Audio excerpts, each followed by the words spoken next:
మరి కేసీఆర్ కళ్ళల్లోకి చూడడమే కాకుండా పెద్ద పెద్ద దండలు తీసుకొచ్చి మీకు సన్మానం చేసినని మీరే చెప్పారు, ఖరీదైన శాల్వలు కప్పిండ్రు అన్నారు.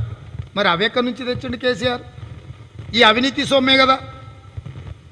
కేసీఆర్ కొల్లగొట్టిన వేల కోట్ల రూపాయల అవినీతి సొమ్ములతోని పెద్ద పెద్ద దండలు, ఖరీదైన శాల్వలు నరేంద్ర మోడీ గారు దర్బార్లో వారిని సన్మానం చేస్తుర్రు. కనిపించినవి ఇవే, కనిపించకుండా ఎన్నికలకు పంపిస్తున్న వేల కోట్ల రూపాయల సంగతి ఏంది? అందుకే మీరు చర్యలు తీసుకుంటలేరా?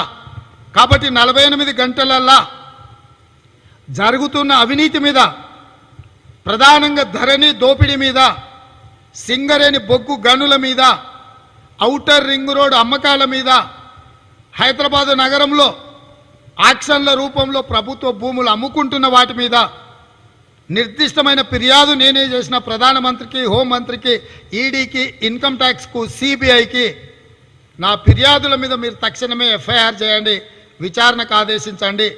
బంగారు కూలీలో 100 కోట్ల రూపాయల వసూళ్ల మీద ఢిల్లీ హైకోర్టుతో నేను ఆదేశాలు ఇప్పించిన బీఆర్ఎస్ పార్టీ మీద చర్యలు తీసుకోవాలి.